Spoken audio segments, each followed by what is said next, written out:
नमस्कार। आप देख रहे हैं यूनाइटेड न्यूज 9 और मैं हूं आपकी दोस्त शीतल गहलोत।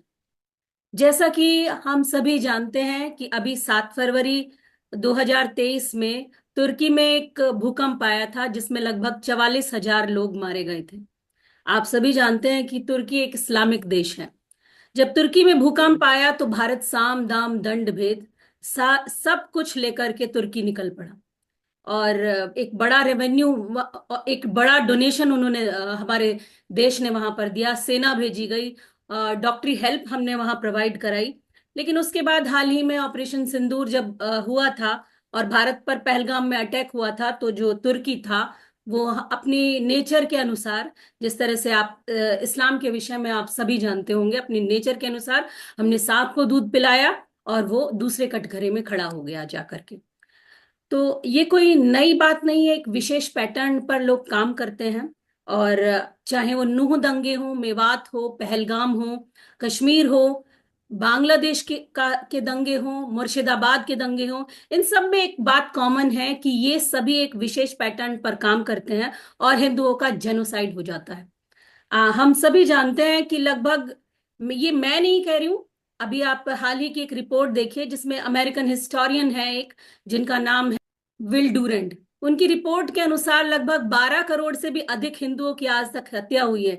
यानी कि अगर हम मोटा मोटा लगाएं तो एक घंटे में 10 हिंदुओं की हत्या। ये तो एक छोटी सी रिपोर्ट है, इसमें कुछ ज्यादा ही होगा, कम तो नहीं है। हम सभी इन सारी बातों को जानते हैं। सबसे पहले आज का कार्यक्रम शुरू करने से पहले मैं अपने मेहमानों से आपका परिचय करा देती हूँ। हमारे साथ हैं वृंदावन से स्वामी सत्यमित्रानंद जी महाराज। स्वामी जी, आपका आज के कार्यक्रम में बहुत बहुत स्वागत है। हमारे आज के राधे। दूसरे मेहमान हैं अनुपम दास जी। आप बेंगलोर से हैं और राष्ट्रवादी विचारक हैं और विभिन्न चैनलों के माध्यम से विषय को रखते हैं राष्ट्र से संबंधित। हमारी जो आज की जी तीसरी मेहमान है श्रीमती मनीषा गोयल जी। मैम, आपका भी बहुत बहुत स्वागत है। आप भी राष्ट्रवादी विचारक हैं और विभिन्न चैनलों से जुड़कर अपने विषय को रखती हैं। तो सबसे पहले जी आज का, मनीष। आप आज का जो विषय है वो समझने की आवश्यकता है कि क्या केवल हमलावरों या आतंकवादियों को समाप्त करने मात्र से भारत या दुनिया के सामने जो इस्लामिक कट्टरता पेश की जा रही है उससे निजात पाया जा सकेगा? स्वामी जी, आपकी सबसे पहले आपकी राय हम जानना चाहेंगे। जी शीतल जी, बहुत अच्छे। आपने मुझे अवसर दिया, इसके लिए बहुत बहुत साधुवाद। हालांकि व्यस्त समय था, लेकिन फिर भी आपने विषय बहुत अच्छा रखा है, इसके लिए बहुत बहुत साधुवाद की आप पात्र हैं। संपूर्ण टीम सहित मुझे सुन पा रहे हैं आप सब लोग? जी जी। मेरी आवाज आ रही है आप तक? हाँ जी, हाँ जी, बोलिए स्वामी जी। मनीषा जी, शीतल जी, आवाज आ रही है? जी, आ रही है, आ रही है। जी। मैं आपको एक चीज पहले ये बिल्कुल क्लियर और स्पष्ट कर देना चाहता हूँ। आतंकवाद का विषय ये है, आतंकवाद कोई एक दिन का पनपा हुआ कोई विषय नहीं है। आतंकवाद कोई एक दिन में जन्मा कोई ऐसा सब्जेक्ट नहीं है। क्योंकि जो सरकारें अपनी रोजगार देने में विफल होती हैं, वहां की जनता अराजकता की ओर बढ़ती है और क्रूरता की ओर बढ़ती है। पहला विषय तो ये है। लेकिन इसकी जो मूल में है वो ये है कि 17 बार क्षमा करने के बावजूद भी और वो लोग अपने नहीं विधर्मी मानसिकता को बदल सकते हैं। तो मैं भारत सरकार से भी आपके माध्यम से, चैनल के माध्यम से अनुरोध करना चाहता हूं और स्पष्ट कर देना चाहता हूं कि ऐसी विचारधारा को कुचलना ही सब सर्वोपरि महत्वपूर्ण है। क्योंकि जब तक इसको कुचला नहीं जाएगा और किसी भी रूप में और समाप्ति का अभियान एक चक्र के रूप में नहीं चलाओगे, तब तक जो है हिंदू और हिंदुस्तान सुरक्षित होने के किसी भी कागार पर नहीं हो सकता। जैसे उनका एक षड्यंत्र है, सोचा समझा षड्यंत्र चल रहा है। देश के एक कोने पर जाकर के घटना प्रारंभ करो, फिर वहां कुछ दिन शांति करो और उसके बाद दूसरे प्रांत में जाओ, फिर वहां इसी तरह की अराजक क्रूरताएं दिखाओ और घटनाएं करिए। उनके पूरे के पूरे जो ढांचे हैं, क्योंकि जिस विधर्मी मानसिकता में कोई मार्गदर्शक नहीं होगा, उनकी मार्गदर्शकता का केवल प्रतिबिंब है उनकी कट्टरता और केवल तलवार का भय दिखाना और क्रूरता दिखाना। मैं बिल्कुल स्पष्ट कर देना चाहता हूं, इस तरह की मानसिकता को मुंहतोड़ जवाब देने के लिए सनातन को भी भिन्न भिन्न क्षेत्रों में अपने छापामार पद्धति से कार्य करने होंगे।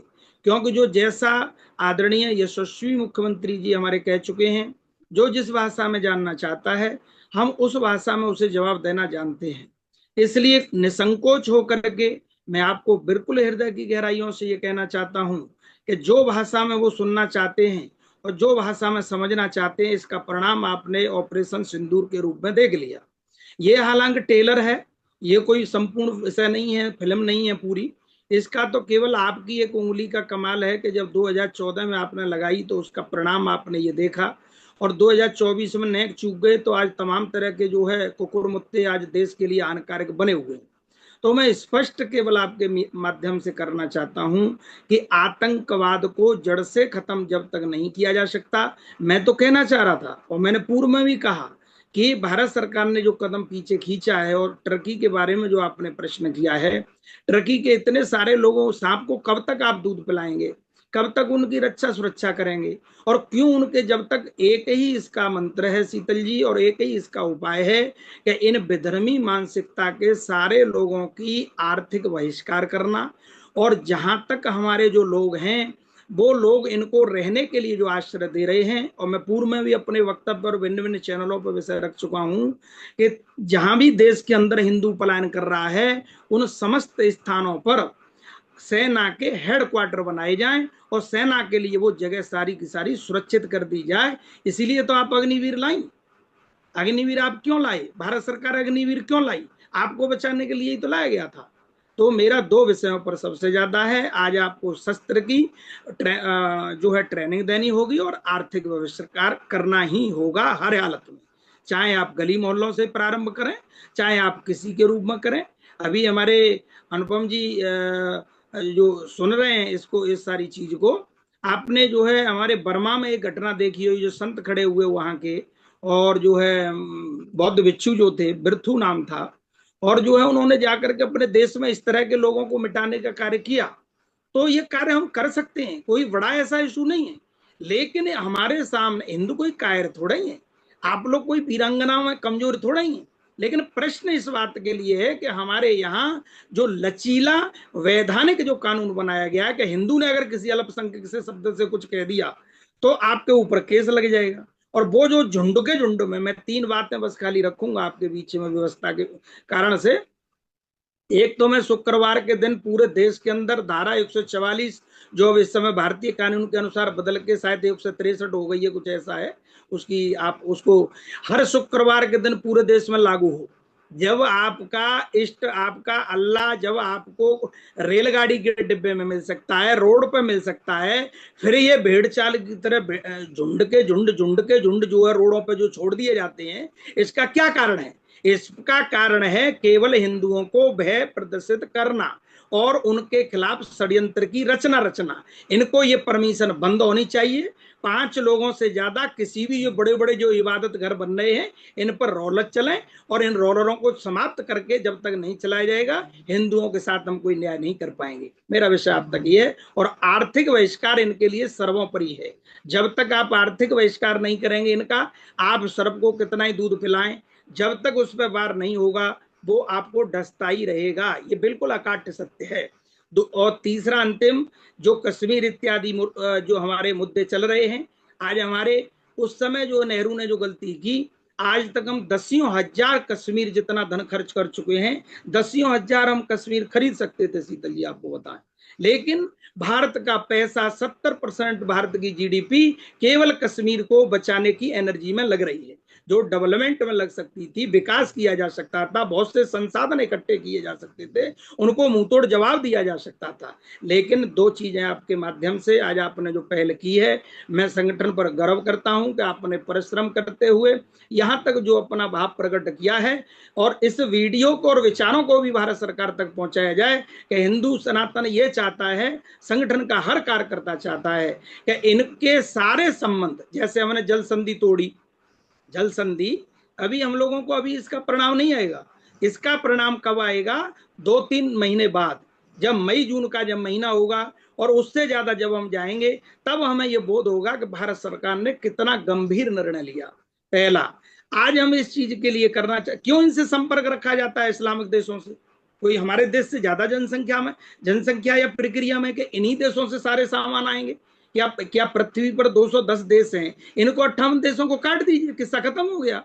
अपने आप भूखा मरना, इनको अपनी स्थिति पर छोड़ देना चाहिए था संपूर्ण मानव जाति को। ये स्पष्ट क्लियर है। तो मैं आपको स्पष्ट बताना चाहता हूं कि इनका सबसे पहले आर्थिक बहिष्कार होना चाहिए, क्योंकि इनकी राजनीतिक, वहां आतंकवादी सरकार चलाते हैं। आप क्या सोच रही हैं पाकिस्तान में लोकतांत्रिक सरकार है, वहां की सेना लोकतांत्रिक है। आपने अफगानिस्तान में नहीं देखा सेना भाग भाग के कहां गई थी, है क्या वहां सेना? तो कहने का अभिप्राय मेरा केवल इतना ही है, और इतना ही मैं विषय आपके बीच में रख रहा हूं कि पहला इनका आर्थिक बहिष्कार होना चाहिए, दूसरा इनके सामाजिक रूप से सारे संबंध सनातनियों को तोड़ने चाहिए, और तीसरा इस समय राष्ट्र को सबसे ज्यादा इन पर निगाह रखते हुए जितने इस्लामिक कंट्री हैं उनका बहिष्कार एक मुश्त कर देना चाहिए। और तुर्की क्या समझ रहा है, वो खलीफा बनना चाहता है।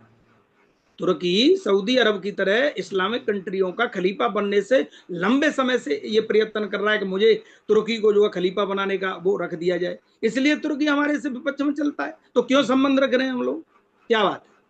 तो ये मेरा आपके माध्यम से ये सूचना भारत सरकार को भी, और आपकी मीडिया के माध्यम से आपके समस्त संगठन के जितने भी अधिकारी पदाधिकारी हैं उन सबसे मेरा आग्रह कि आप लोग पहले बहिष्कार करें।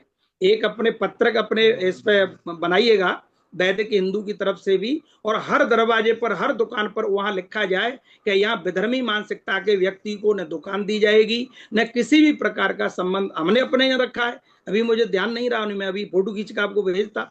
नीचे हमने कॉलोनी में लगा रखा है कि यहाँ कोई भी विधर्मी किसी भी रूप में और एंट्री नहीं होगी, चाहे वो कबाड़ी के रूप में हो, चाहे सब्जी वाले के रूप में हो, चाहे वो प्रेस दूध इत्यादि किसी भी घटक से जुड़ा हुआ हो। वृंदावन में हमने, अच्छा एक और अंतिम बात मैं आपसे कह देता हूँ, हर 1 किलोमीटर पर आपने नोट किया होगा, मनीषा जी आप सब लोग, आप बौद्धिक लोग हैं, सामाजिक लोग हैं, आपने नोट किया होगा 1 किलोमीटर पर एक पंचर वाला रहता है उनके संगठन का, ध्यान रहना।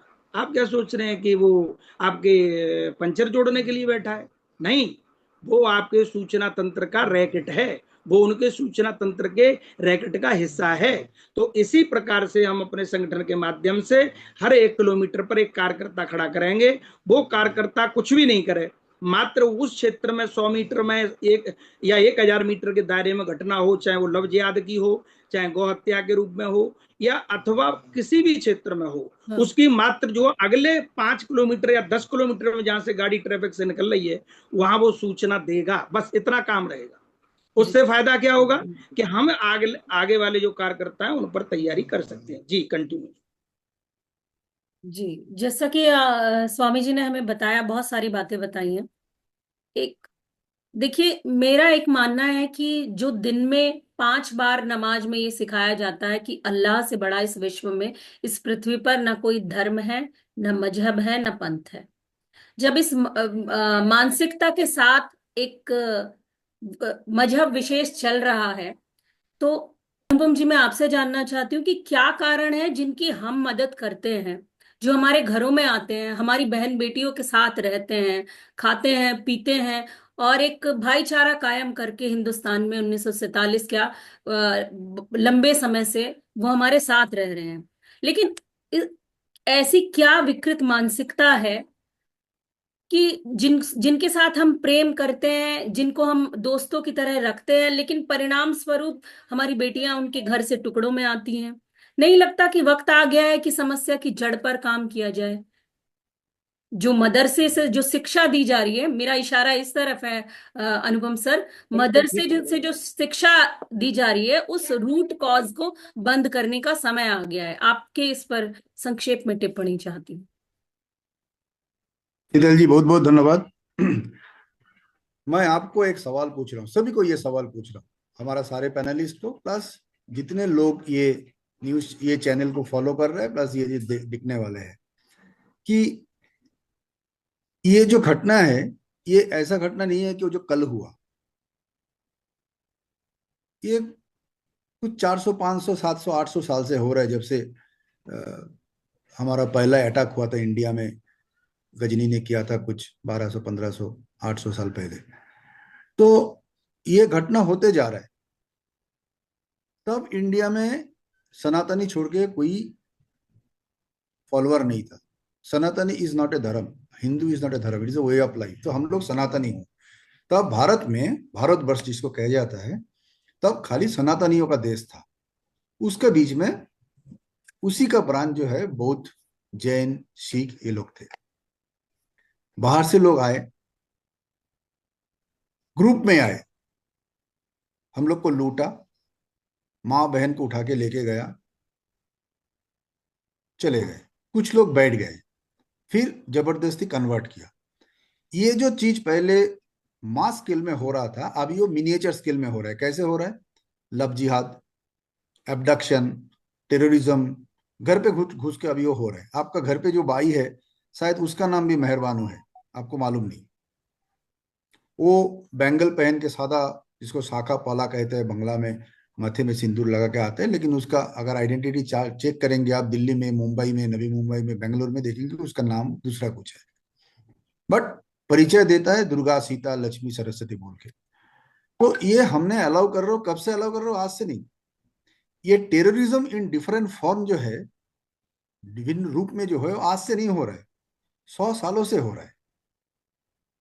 हमने कुछ नहीं किया, हम लोग चिल्ला रहा हूं, और आज हमारा टेक्नोलॉजी के जरिए हम लोग यूट्यूब में उसके ऊपर डिस्कशन कर रहा हूं। हमने क्या किया? हमने सोच लिया था कि मोदी को चुन के लेके आया तो हमारा चलो सब कुछ हो गया, जोगी को लेके आ गया तो सब कुछ हो गया। मोदी जोगी आपको क्या करेगा? अगर आप खुद अपने आप को सुरक्षा दे नहीं पाएंगे, अपने आप को, अपना माँ बहन बेटी को सुरक्षा नहीं दे पाएंगे, तो कोई भी मोदी जोगी आके आपको सुरक्षा दे नहीं पाएगा। सबसे पहले दोष हमारा है। हम लोग रिटेलिएट करने का, इंस्टेड ऑफ रिटेलिएटिंग, हम लोग ये पसंद करते हो बचाओ बचाओ करके चिल्लाना।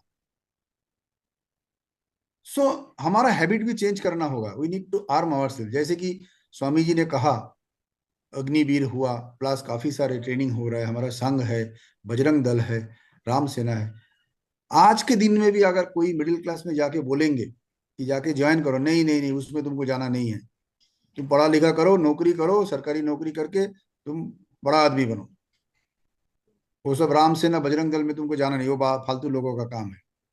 आज के दिन में भी हर समाज में, हर प्रदेश में, हर सिटी में हिंदुओं के बीच में यही मानसिकता है, और यही मानसिकता हम लोग को एक्चुअली किल कर रहे हैं। कितने दिन आप चिल्लाएंगे ऐसा करके? खुद को पहले जागृत करना होगा। मैं आपको एक चीज पूछ रहा हूं, आज से कुछ साल पहले हम लोग एक प्रो हिंदू सरकार लेके आए थे, जो आज भी राज कर रहा है। आप लोग वो हमको बता सकते हैं, आप लोग कभी भी वापस जाके वही एमएलए एमपी उन लोग को जाके पूछा कि ये उम्मीद लेके आप लोग को हम लोग चुन के भेजे थे, एक मार्क्स कार्ड बनाइए, उनमें से आपने क्या किया?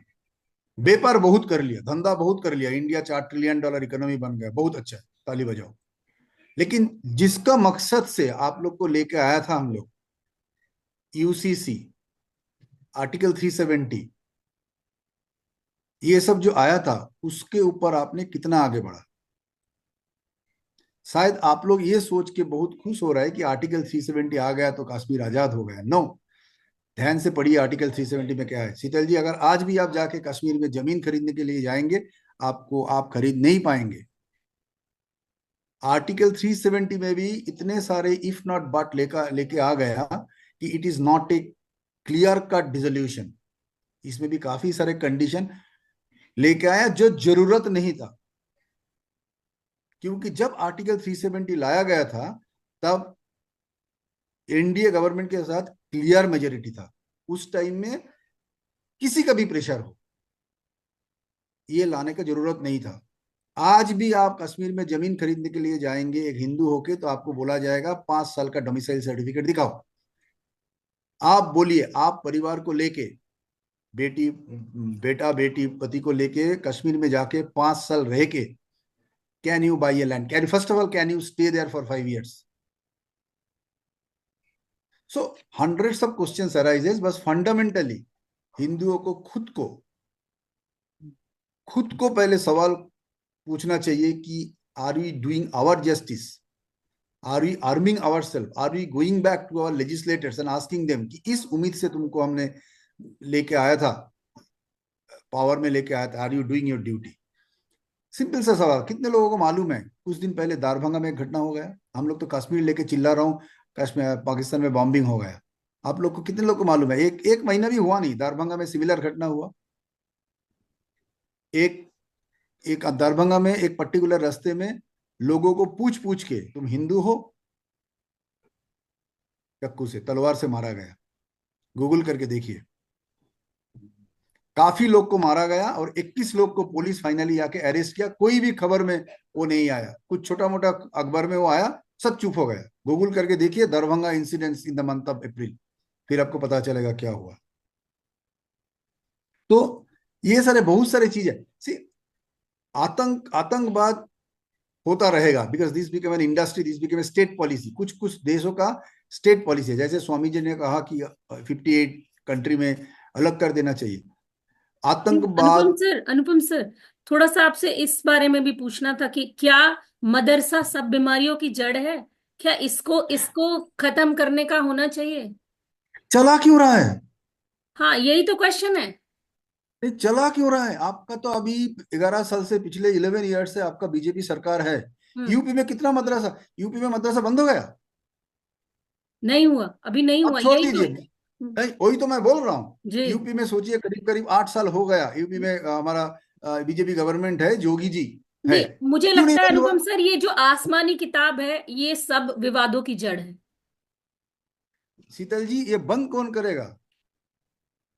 Who will close this? There has to be a policy. Definitely. One, that is what uniform civil code, uniform education policy. Yes. एक सिलेबस, वन बोर्ड। बंद कौन करेगा? शीतल जी, आप बंद कर नहीं पाएंगे, मैं बंद कर नहीं पाऊंगा, समी जी बंद कर नहीं पाएगा। जी।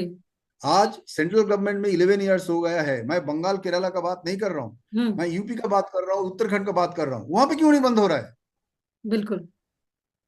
सो तो हम लोग अपने आप को धोखा दे रहा हूं। हम लोग सब नाच रहा हूं कि आर्टिकल 370 चला गया। एक बार पढ़ के देखिए क्या गया और क्या नहीं गया। हम्म।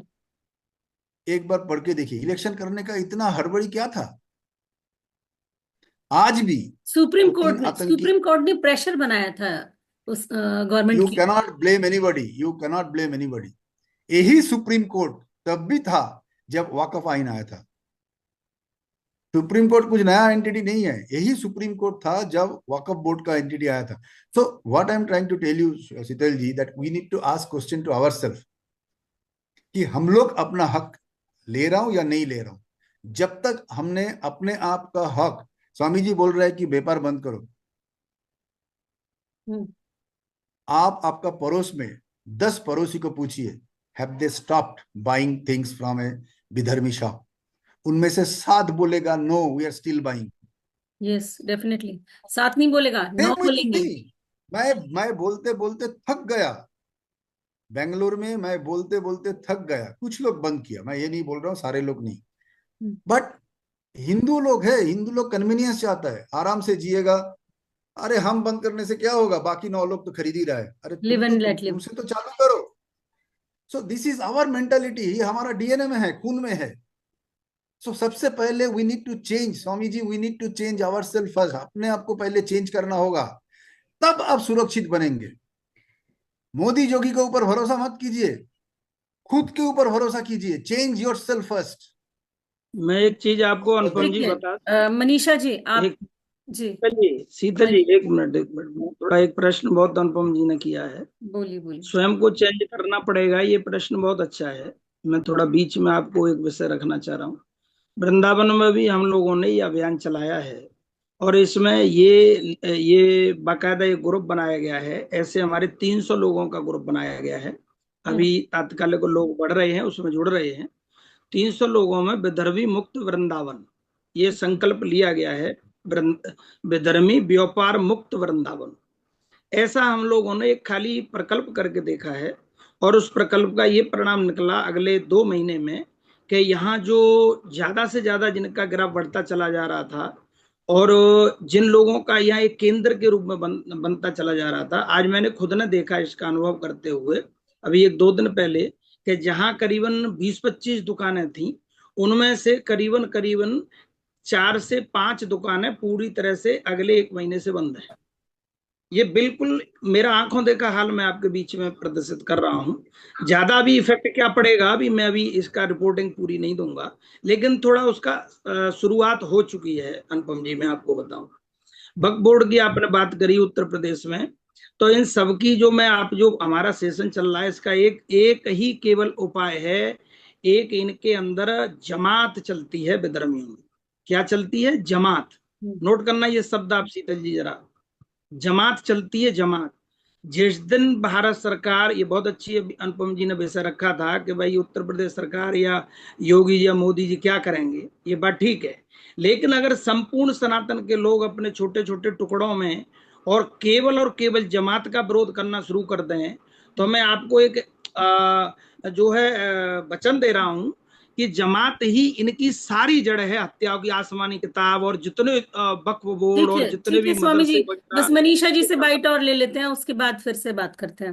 मनीषा जी, आपने देखा होगा कि कोविड का जो खौफ था उसमें हिंदू हो या मुसलमान कोई भी बाहर नहीं निकला था। अब मैं अचानक से कोविड पर क्यों आ गई हूँ, आप अभी आपको पता चलेगा। वैक्सीनेशन हमने एक इलाज निकाला था और कोविड के डर से कोई भी बाहर नहीं निकला था, वो एक गंभीर बीमारी थी। तो उसी प्रकार से जो ये बीमारियां देश में है, गद्दारी की, मक्कारी की, घुसपैठों की, जब तक कठोरतम कानून सिस्टम के द्वारा नहीं बनाए जाएंगे तब तक देश का को मुख्य धारा में नहीं लाया जा सकता, विशेषतः हिंदुओं को। मनीषा जी, आपसे जानना चाहते हैं तो किस प्रकार से हम नागरिकों का, आम नागरिकों का, हम विशेष व्यक्तियों की बात नहीं करें, आम सिटीजन्स का की क्या ड्यूटीज होनी चाहिए, आपसे थोड़ा सा जानते हैं। जी सर। जी ma'am, thank you so much मुझे अपॉर्चुनिटी देने के लिए। मैं आप सभी को सुन रही थी और सुनने के बाद मतलब जो मेरे अपने व्यूज हैं सभी को सुन रही थी। तो सर ने जो कहा, अनुपम सर ने कहा, मैं वहीं से उन्हीं के पॉइंट से शुरुआत करती हूँ। बिल्कुल मैं उनको समर्थन है मेरा कि हम दूसरों को ब्लेम नहीं कर सकते, पहले हमें अपने अंदर झांकना होगा और जी। अपनी ही सफाई करनी होगी। तो जैसे हम अपने घर से ही सफाई अभियान करते हैं, आपने बीमारियों की बात की, तो बीमारियों को भगाने का एक सबसे अच्छा उपाय ये होता है कि घर में साफ सफाई रखी जाए मैम। तो उस साफ सफाई में यही है कि मैं यहाँ पर मतलब मैं राष्ट्रवादी हूँ, मैंने और बिल्कुल जो आप सब लोग बोल रहे हैं उन बातों से सहमत भी हूँ। लेकिन इसके साथ साथ ना मैम, जितना अब मैंने इन बातों पर जितना मतलब विश्लेषण किया और जितना सोचा चिंतन किया, मुझे लगा कि हम लोग जो ये जितना पिक्चर हमें दिखाई दे रहा है ना, ये सिर्फ एक हिंदू मुस्लिम भी नहीं है मैम, ये भारत पाकिस्तान भी नहीं है। क्योंकि यदि आप जियो पॉलिटिक्स के बारे में सोचे ना, पिक्चर बहुत बड़ी है। और जो जितने वो एक्टर्स स्टेज पर दिखाई दे रहे हैं, वो दे आर मियरली पपेट्स। यदि हम कहें, चाहे वो पाकिस्तान है चाहे और लोग हैं, सीन बहुत बड़ा है। और डायरेक्टर्स और इसके जो प्रोड्यूसर्स हैं और जो स्क्रिप्ट राइटर्स है, जावेद अख्तर और जो भी है सलीम जावेद, वो कोई और ही है मैम। और ये बहुत लंबे लेवल पर चल रही है। भारत जो प्रगति के रथ पर आगे चल रहा है, जितना मैंने विश्लेषण किया और जाना, उससे कहीं ना कहीं पूरे दुनिया में खलबली मची हुई है। और जो अपने आप को अंकल सैम है, चाहे या जितने भी दुनिया के आका बने हुए हैं, समय मालिक बने हुए हैं खुद को, सो कॉल्ड विकसित देश, तो उनमें सब में खलबली मची हुई है कि भारत इतना आगे बढ़ कैसे सकता है। किसी भी आप उसमें ले लें, आप भारत आगे बढ़ रहा है। और दूसरा, जैसे हम कह रहे हैं ना, रोग, तो मैम कमियां हमारे अपने अंदर है। भारत को स्वतंत्रता मिले हुए एक लंबा समय हो चुका है। और मैं क्योंकि आज की जनरेशन, जो आज के बच्चे हैं, उनके बिल्कुल डायरेक्ट टच में भी रहती हूँ। क्योंकि जो जितना न्यूज़पेपर में या इधर से उधर से हम बौद्धिक लोगों के बारे में पढ़ते हैं, तो जो आज की जनरेशन है ना, जो बच्चे हैं, बिल्कुल अपने धर्म के बारे में मैम जानते ही नहीं है। तो हमारा सबसे बड़ा, सबसे पहला ये होना चाहिए आतंकवाद के लिए ना, एक तो जो बहुत ये दो तीन शब्द हैं जिन्होंने हमारा, जो हमारे देश का, हमारे राष्ट्रवाद को सबसे ज्यादा हानि पहुंचाई है, वो है एक तो सेक्युलरिज्म, धर्मनिरपेक्षता के नाम पर। ठीक है। और जहां तक आपने एक मैम बात की लॉज की, तो वास्तव में लॉज तो सबसे पहला काम ही है कि लॉज तो बहुत सारे हैं, लेकिन राजनीतिक अपीजमेंट के चलते हुए उन लॉज को कभी भी इम्प्लीमेंट नहीं किया जाता। तो ये लोकतंत्र के नाम पर ये भीड़ तंत्र जो हमारा देश बनता जा रहा है, कमियां हमारी वहीं से शुरू होती है। चाहे किसी भी धर्म का रह रहा हो, लेकिन यदि देश मेरा है, यदि मेरे घर में कोई भी आ रहा है XYZ, तो घर के रूल्स तो मेरे हैं ना मैम, तो मेरे हिसाब से मेरा घर चलना चाहिए। बाकी जितने भी आने वाले हैं उन सभी को वो उन रूल्स को फॉलो करना पड़ेगा। तो मेरा कहना ये है, मेरा मानना ये है, आज यदि आप देखें ना मैम सोशल मीडिया पर ये जो बौद्धिक आतंकवादी हैं और अभिव्यक्ति की स्वतंत्रता के नाम पर जो कुछ भी परोस रहे हैं, तो जो आज का बेचारा बच्चा है, जो आज की, चाहे वो टीनेजर है, चाहे युवा है, या उससे छोटे बच्चे हैं, तो अधकचरा जो कुछ भी उनके मन में जा रहा है वो अपनी जड़ों से कटे हुए हैं, उन्हें समझ ही नहीं आता। तो चाहे वो लव जिहाद हो, बेचारे शिकार बनते रहते हैं उसका। तो इसके लिए एक तो हमें अपने हर घर में हर बच्चे को, जो भी राष्ट्रवादी सोच का है, बच्चों को इन सब से परिचित कराना जरूरी है। सेमिनार्स बड़े बड़े लोगों के लिए भी नहीं होने चाहिए, बल्कि इन बच्चों को आजादी के बारे में बताना जरूरी है, अपने खोए हुए गौरव और संस्कृति के बारे में बताना बहुत जरूरी है, जहां तक मुझे लगता है। और ये जो छदम आवरण ओढ़े हुए ये बौद्धिक आतंकवादी हर जगह अभिव्यक्ति की स्वतंत्रता के नाम पर कुछ भी बोलते हैं, सबसे पहले उन्हें जो है बिहाइंड द बार्स करना चाहिए, जेल की सलाखों के पीछे इन्हें डालना, इनके आकाओं को डालना, क्योंकि विदेशों से जो फंडिंग हो रही है ना मैम, तो मुझे लगता है कि सबसे पहले इस पर रोक लगानी चाहिए। एक बहुत विशेष एक सवाल और मेरे जहन में इस वक्त आया है जी कि जी मैम।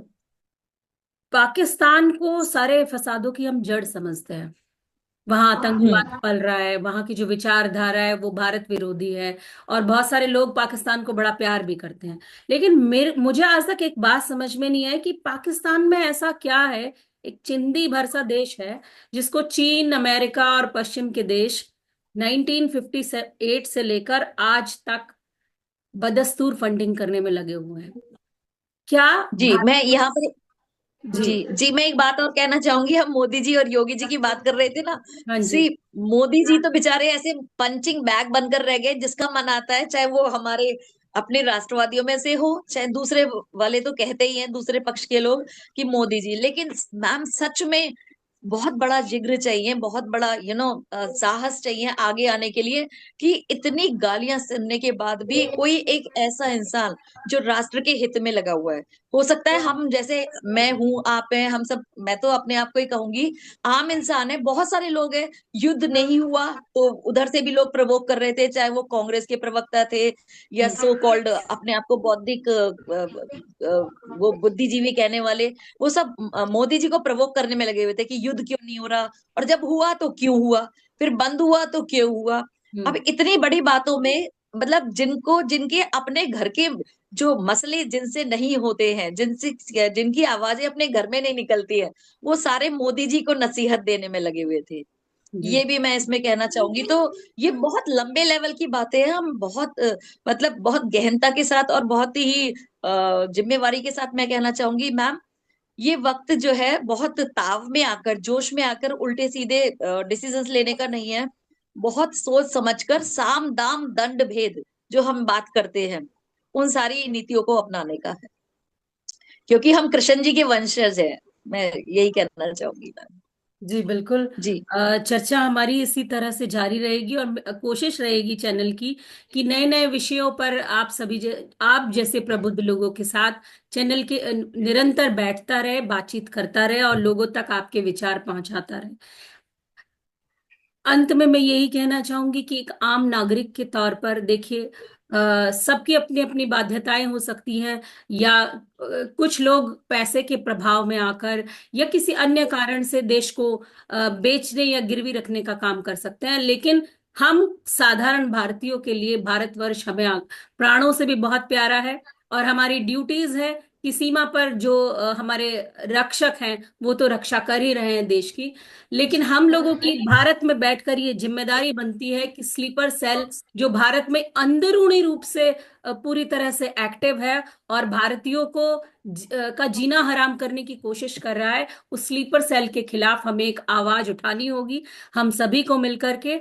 अंत में आप सभी मेहमान कार्यक्रम से जुड़े, और निरंतर मेरा प्रयास रहेगा कि आप सभी को अगली बार फिर से बुलाकर किसी नए विषय के साथ हम चर्चा करें।